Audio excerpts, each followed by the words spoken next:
And welcome back, spooky people, to another episode of That Spooky Life. I am your host, Miranda, and we are coming at you with a slightly different episode today. I've been looking through and making sure to write down bullet points of my tales, and if you hear a cat, again, we're recording, so that means that Isis J. Tiny Cat has taken sudden interest. She very much loves this podcast and apparently when I record. But today, in looking through my stories and stories that have been submitted to me, I realized that I had initially intended, here 4 episodes in, to touch on a little bit of hashtag witchy tips each episode, and I have been so overwhelmed with the fact that I got people submitting stories right out the gate and wanting to get to know you guys and wanting you guys to get to know me that I had not actually remembered to do much of that in these first few episodes. So today, what I'd like to do is read one of my listener submitted stories, one which I haven't read yet because I wanted to react as I was recording. And then the second part of the episode will be a catch up on witchy tip stuff, like what to do if you think your house is haunted and what not to do. So I hope you'll stay tuned for all of it, but if not, I'm going to give you the crazy paranormal experience to begin with. And we're going to dive right into it. I have no idea what's about to happen. I'm excited to share it, and I'm excited to go on this journey with you guys. This story was submitted to me by Astrid, and Astrid writes, "This is the story that made me aware of a gift I only had glimpses at. This is where I found my talent to help those that have passed from this realm. I have tons of stories that are creepy, spooky, and I'm willing to let you guys pick it apart with a skeptical mind. I am a Nordic pagan. I do what some call cleaning. I come into a home, figure out what's going on, and make this dangerous entity leave or calm it down. This story is a bit long, but it was the very first time that I actually saw and felt a spirit that was in pain. Viewer discretion is advised. When I was 15 years old, I was a brat and didn't care much for school, but to not scare my mom, I went anyways. On a normal afternoon, skipping class with my buddies, it was a stormy day, which is very normal for a small town in Washington State. Can confirm. I've been in Washington State. I had family that lived there for a while. I think it's beautiful out there. I also love how many stormy days there are personally. Smoking my cigarette, looking around, I wasn't really paying attention to anything specific when a moving white thing on the edge of the woods caught my full attention. I watched it move almost at a sway. Almost every sound beside my breathing disappeared. I didn't know why at the time, why my primal instinct was screaming at me to run, but I was frozen just watching the swaying little thing come closer and closer to the edge of the woods. When it emerged from the last tree, I realized it was a girl about my age, maybe a year or two older than me. She was wearing a dingy and filthy white dress that looked turn of the century, but that isn't what freaked me out. From the waist down, there was blood on this dress. Her face looked like it went around with an MMA fighter 3 times her size, and her hair was matted and looked like it had clay in it, which was normal to find on the forest floor around my school. Without thinking, because, well, I'm a woman, and to see another woman like that is traumatizing, I took off running for her as fast as I can. I got to her, grabbed her arm, trying to speak to her calmly, even though I felt like I was going to puke everywhere. I turned to my friends and started to scream for them to call the police and an ambulance, but they stared at me like I'd lost my damn mind. I heard her moan out of pain, so I turned back to her, cooing and trying to soothe this girl who was obviously attacked in a manner all women fear. My screams at my friends turned from a calm demand to cussing and insults to their humanity and sanity. All of this went on for about 3 minutes before my best friend Nikki came forward and walked up to me and took my hand and whispered in a shocked and scared voice, "Who are you talking about? Are you high again?" At this point, I was 4 weeks clean, so I became pissed and let go of the girl and turned my anger on my friend. "How fucking dare you? She's standing right here." I turned to look at the girl, and no one was there. I froze completely still. I looked down to the ground where I clearly saw blood pooling, and there was nothing. My friend touched my face and continued to ask questions about my sobriety. I couldn't answer. I touched her. I touched this girl. I remember the warmth of her skin under her sleeve, under my hand. I didn't speak for the rest of the day, but since it's a small town, pretty much everyone in my school heard about it by the end of the day. Ooh, I need a moment. I feel for you, girl. I also feel for the entity. And this is like the epitome of stress as a medium. And I just want to hug you. I want to hug you so much. I felt crazy and was in fear I was going to end up like my Aunt Frances, who's a paranoid schizophrenic and seeing things. But one day, one of the goth kids walked up to me and asks me to talk. This was normal. I was a rolling stoner and didn't care how you looked or who you hung out with as long as you were nice to me and those around you. I followed him around the corner to talk to him about what happened. I answered all of his questions, and his eyes light up like this was the coolest thing ever, and I had felt anger toward his excitement. Before I could rip into this freaky guy, he makes me aware of a ghost story that involves our school woods. Apparently, a girl 18 years of age was secretly seeing a very much older man. One night, he came to her window and called her out in the middle of the night. But because her friend was staying the night, she declined. He became angry and pulled her out, which then the friend tried to follow. She found them and he was doing something so sickening to her, I will not say what, but when he left her there and the friend comes to this girl to comfort her while she bled out on the forest floor, I have personally found no evidence for this. Wow, that is heavy. That is scary and crazy and super heavy. Personally, I have found no evidence for this, and since that day, I trust any dreadful feelings I have. Once again, I have tons of stories. If you want more, let me know. Sincerely, Astrid. Astrid, holy shit snacks. Like, I can't even. That's crazy. I can't imagine. So I was homeschooled. I was lucky. My parents made sure that I was socialized and I was in, different classes and like dance class and summer camps and things like that. But I didn't have to deal with my peers every day other than my siblings. I had a hard enough time seeing things when I was a kid and a teenager and only having to sometimes be around people. The fact that you were not only in high school, but like at school in front of your friends when this happened, I can't imagine that. You have all of my hugs for that. And I'm sure it helped shape you into the wonderful person you are today. But I want to hug high school you so hard. So the fact that someone else, like almost completely unrelated, came up to you later and was like, oh, this is a thing, that I wish we could find evidence for it. That's insane. But like, I don't know. I feel like that's pretty vindicating right there. Also, yes, please, any stories you want to send, I am happy to share. This is telling me that there's going to be some good stories, because you are obviously very in tune with your life and what you're about. So I appreciate that.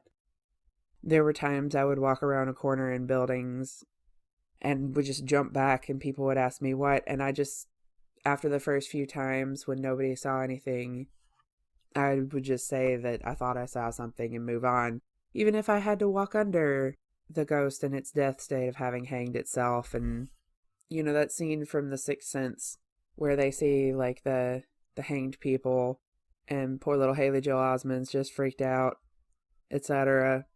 Yeah, stuff like that had happened. I had a hard time watching that movie because I was like, no, that's pretty close. That's pretty close to what it feels like. Somebody has just basically like painted my life on a movie screen. Cool. I've never been... Okay, I'm going to phrase this very carefully. To my knowledge, I have never mistaken one of the spirits for the living.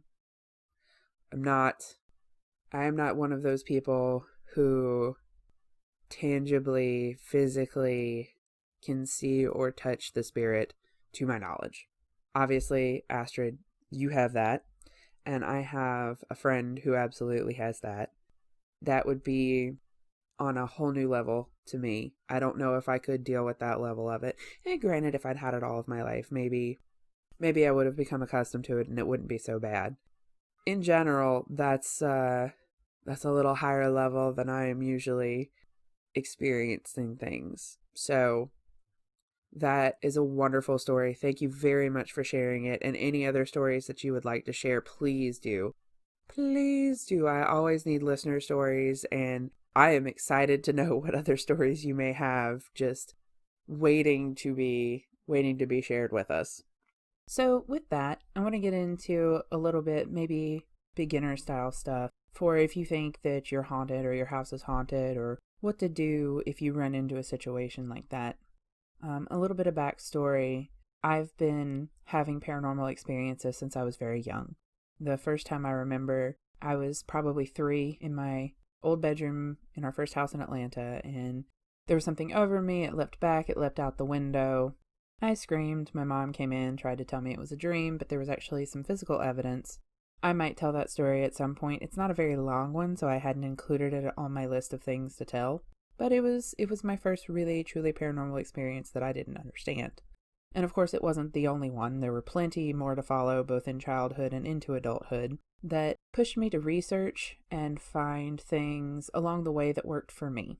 When I was young, my grandmother was very religious, so a lot of the times it would just be if there was something that scared me, you close your eyes and you pray. But along the way, I lost what faith I had for a very long time and delved into looking for alternatives. And a lot of it was self-practice, self-study, until I want to say it's one of my best friends, but the fallacy of memory is as it is. Someone gave me Teen Witch by Silver Ravenwolf. And while I've gone back and reread some of it in my adult life, I think I still have a copy of it here at my house. Some of it is in my practice and my experience. A lot of it was very helpful at the time, and it was the only real outlet or information I had, because this was before the days of the internet being what it is now. And it taught me a lot. I found things that did work. I found things that didn't work. And it taught a bit of responsibility with endeavoring to practice those things, and sort of helped start my journey on the path to being the classy, sassy witch that I am today. Where to start is a very interesting thing. It's different for everyone. Depending upon what it is you're actually experiencing can determine really what the best steps forward are. But in general, people are going to tell you, oh, you should sage your house. Well, let's start there. Sage is good. There are different kinds of sages, which a lot of people don't know. If you Google sage, you'll probably see one of the more recent things on the internet is like how sage is endangered and you should stop using it. And then you'll see other articles where that information has no basis in reality and it's not actually endangered. And honestly, I haven't looked into a lot of it to know where that's going. I've grown sage before. I don't currently have any. I'm redoing my little herb garden. A friend of mine, her mother has a giant bed of white sage up in Michigan that it just grows wild there. And if I ever really needed it and there was some sort of ban on buying sage, I'd be like, hey, can you get your mom to pick me and dry me some sage and send it home? Like, I'll give you the shipping on it. It's good. Sage, specifically white sage, when dried and burned, is used for what is called smudging, as probably many of you know. And what it tends to do is it's said to run off evil spirits. Well, what it does is it breaks up energy in a house or a room or wherever you're burning it. It will disperse energy patterns and negative energy. As I've recently discovered, however, through a friend who has been taking some courses and both in-person and online classes on the art of necromancy, which, I will add, in this context, is not literally raising the dead. This is necromancy insofar as dealing with spirits, communicating with spirits, helping spirits move on, that kind of necromancy. We're not talking about zombies and reuse, recycle, reanimate, but the art of interacting with the dead. Well, in these classes, as she has passed on to me, sage is not the end-all be-all. It disperses the energy, yes, but that doesn't prevent it from coalescing again and going right back into what it was doing before. So, there are a number of things that are popular in sort of like a new agey metaphysical means that are not exactly what most people know them to be. I've also been told that sage will also run off good spirits. So if like your grandparents are around protecting you, sage will make them go away for a little while too. There are a number of things that have been told to me over the years that would help with, my mediumship and seeing ghosts and dealing with ghosts and hauntings and things like that. Some of them work, some of them don't. The ones that I have found work for me personally are Florida water. Spritzing Florida water around, even if it's diluted in a little bit of water, It doesn't make the good spirits go away. It makes negative things go away. It is sort of like a spring cleaning style thing where, again, it disperses and chases off for a bit, but it's not necessarily a permanent fixture. But Florida water has been used for many generations. I believe it is predominantly used in hoodoo practice, and I've known it as a men's cologne in the South forever. But you can wear it. It's not harmful to wear. You can also clean your windowsills and things like that with it. You can use it as an offering, and it smells really good. I got some for my husband as an actual cologne. So, additionally, salt on the windows can work. Problematically, salt is a barrier. So if you have something in your house, technically that also keeps it inside. So before using salt, I would say make sure your house is clean in the sense that I'm using the accent, If you do sage and chase things out and you know it's out, then put the salt down kind of thing. But again, there's a certain sort of order of operations to it. And if there's a strong enough tie to the haunting, that particular tie of the haunting may be stronger than the barrier of the salt. So you just kind of have to figure out what you're dealing with. There are also a number of protective crystals. You're going to find that people sort of have like a dictionary, and it's like, oh, rose quartz is for this. Oh, jade is for this. And that's a good starting place. Jade specifically, I've seen mostly used for like healing and calming and things like that. And like rose quartz is used for, personal interactions and relationships and things to do, with more love. So what you'll probably find with like protective stones is you'll find a lot of the black stones like hematite, obsidian, jet, things like that. I believe labradorite is one of them, and quartz crystals are good for everything. Well, that may be true for some people, but for me personally, I have found that I can't wear hematite or onyx. It grounds me too much and ends up giving me a headache. Same for obsidian for the most part, either snowflake or just regular black obsidian. However, I have a giant chunk of obsidian that sits in my house that helps absorb and protect from negative energy that same friend who is endeavoring with necromancy got for me, or got and then I got from her. I will say it feels really positive around that obsidian, but I don't tend to carry it with me. So if you're looking into protective stones and protective crystals to enhance or diminish or protect you from paranormal energies and activities and experiences, there may be a little bit of trial and error. What works for one person may not work for the next. I know a lot of people have good experiences with hematite and helping ground them and take the negative away, etc. But I just can't wear it. I have a hard time even working with it. On the other hand, amber, which I love, has a particularly useful quality I have found to transmute negative energy into positive energy, and that works really well for me. But for another friend of mine, it's basically just tree sap hardened. It does nothing for them. Sometimes it's our environment that plays factors on these things, and sometimes it's our personal chemical makeup. Be it the subtle self and your spiritual makeup, as it were, or just a past life experience, or I don't know. It's just individuals, different histories, different metaphysical makeups. Some things work for them, some things don't. Definitely don't take things at face value.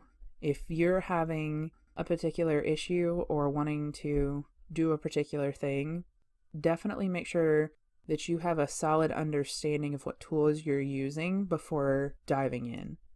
I'm going to say, for the record, the thing that I have found that is so important, I cannot stress how important.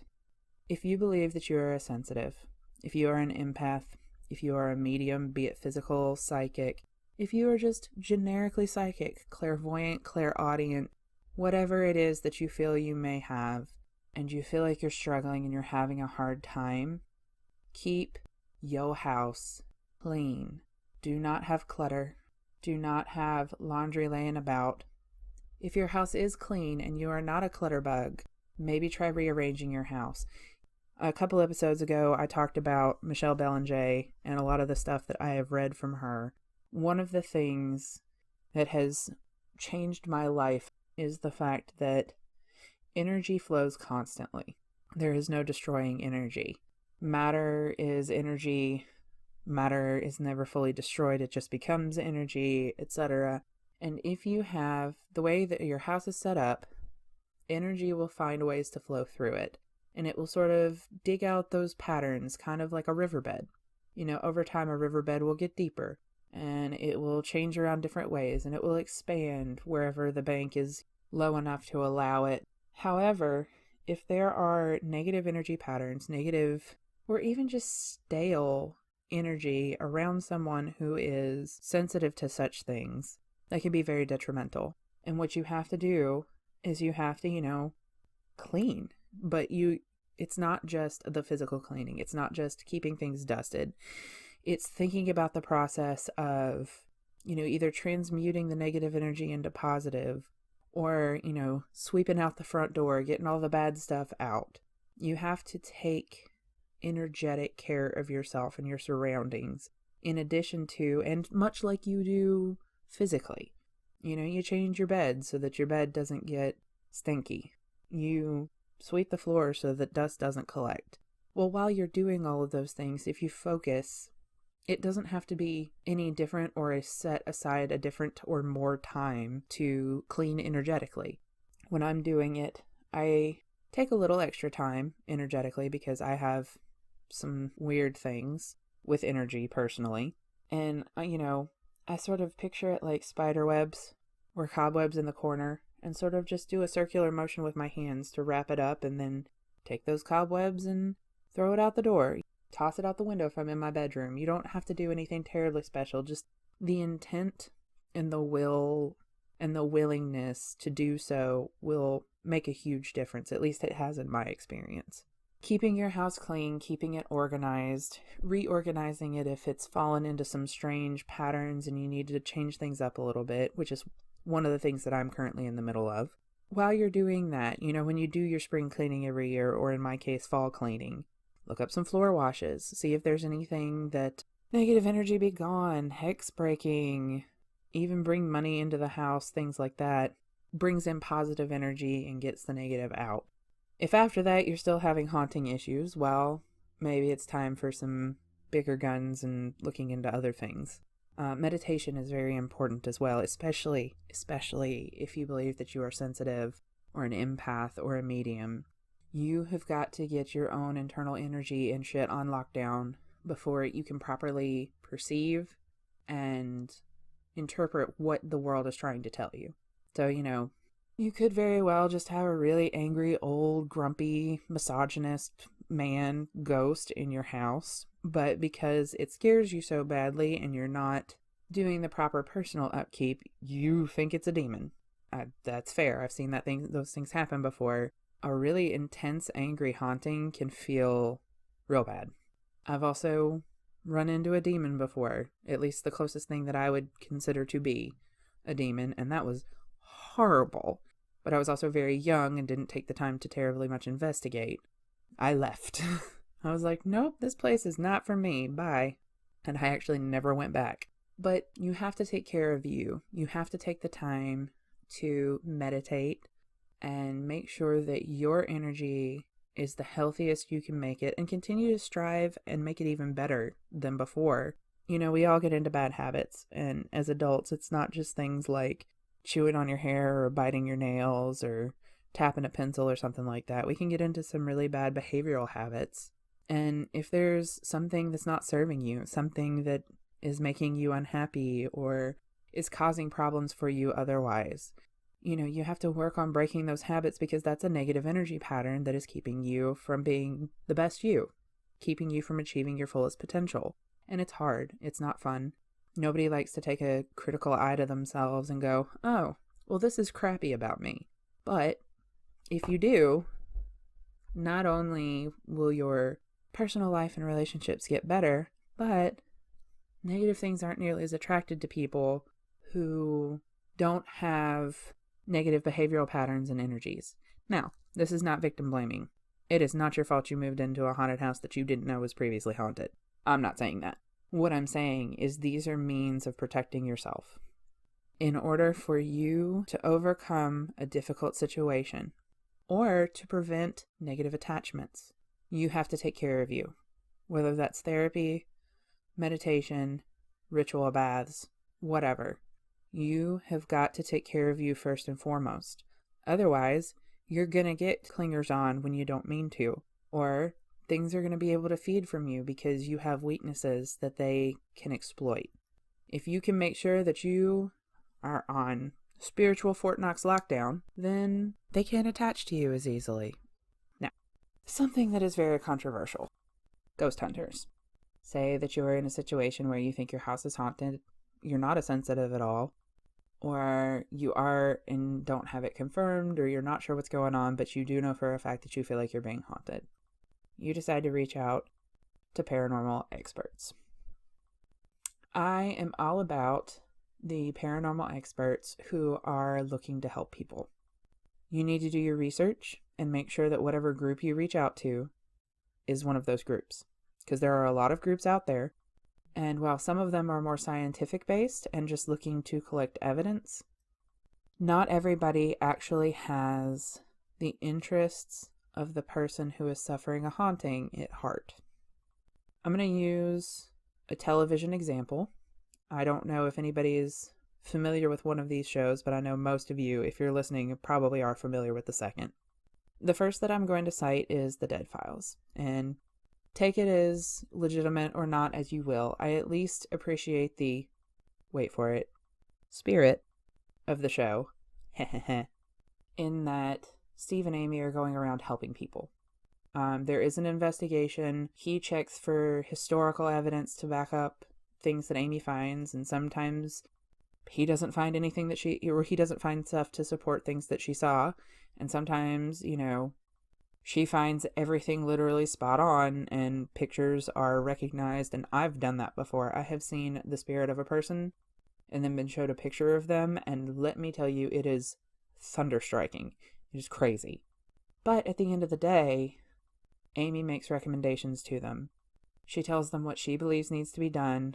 And sometimes that's, walk around and spray your property with salt and Florida water. Put down certain things, plant something, clean up the house, talk to a priest, have a prayer said over your front door. Sometimes it's easy stuff. Sometimes it's real crazy shit that, I'm interested to know where she got her education on some stuff, because, boy, you need a hoodoo practitioner, a voodoo priest, and a Catholic priest all at the same time? What the hell kind of thing is this? That's crazy. And sometimes she flat out tells them they need to move. I appreciate that, because they are trying to give people solutions. These people are coming to them for help because they don't want whatever it is they have. And while not all the time it's bad, a lot of the time it is. Because if you're at the point that you're willing to call in a television show to your house, you're either a glory hound or you got some real bad stuff happening. And from the state of most of the people on that show, I'll tell you right now, most of them seem to have some real bad stuff happening. The other kind of ghost hunter is like the show Ghost Adventures, who I love to hate, and I call them ghost bros. They are the type of investigators who come in, stir up activity to try and gain and record evidence, and then leave. And to me, that is the equivalent of walking into a stranger's house, shouting at them in all of their faces, insulting the grandmother, slapping the kid, and then walking out without consequences. And that's crazy. I don't discount what they're doing because it is presented in the spirit of trying to record and prove the paranormal. Aaron and Jay seem like real nice dudes.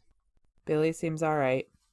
And there's a certain level of crazy that it is required to walk into some of those places that they go to that I just flat don't possess.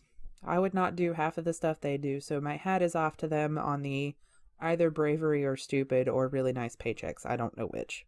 But they are not the type of people that I would invite into my house if I felt that I had some sort of violent haunting to the point that I was reaching out to aid from others. And I don't discount the people that are trying to gain evidence and find proof of things that we don't understand in this world. But if you have a problem in your home that is affecting your life, your children, you're getting bruises, you're getting scratches, make sure that you do your research and that the people that you reach out to aren't the people who are just going to come in and make it worse and then leave, but instead the people who will actually be trying to help you. Because there are solutions. There are things that can be done. You just need to be able to find the people that are willing to help you to do it if you don't know how to do it yourself. Now, sometimes it can be as simple as laying ground rules. If you have a haunting that is bothering you and scaring your children or something along those lines, try honestly just saying, hey, I don't mind if you stay here, but you need to stay out of my children's room. Or I don't mind if you stay here, but you have to go upstairs. Or I don't mind if you stay here, but you need to stay in the backyard. Like, I can't have you scaring the cats. I can't have you scaring, myself when I walk to the kitchen at midnight from a midnight snack. I have a friend that this has worked really well for. I definitely have this on the list of stories to share on this podcast. But one of my best friends has a child who haunts her house. And we've been doing research to try and figure out where he might have come from. I will say, in the nights that I have spent at her house, it has been... The images and the information that I received from him were not good, but some of them I know he was projecting to try and scare me, and I would need more time to determine if what he showed me of his death was legitimate or if he was just trying to upset me. Because she had made a deal with him that he could stay in the upstairs apartment over her garage, but he was not allowed in the main house. When I showed up as a medium, he broke that rule. We had to have a little come to Jesus / come to the Morgan meeting about, no, the rules are still the same and you get to stay the hell up there. But sometimes that conversation, especially for non-violent hauntings, maybe just saying, hey, this is your space over here and this is my space. You stay in your space and I will respect it and you don't have to leave. You break our agreement, however, we will find a way to make you leave. Now, more violent hauntings, people that are trying to get attention to be moved on, that's not necessarily the case.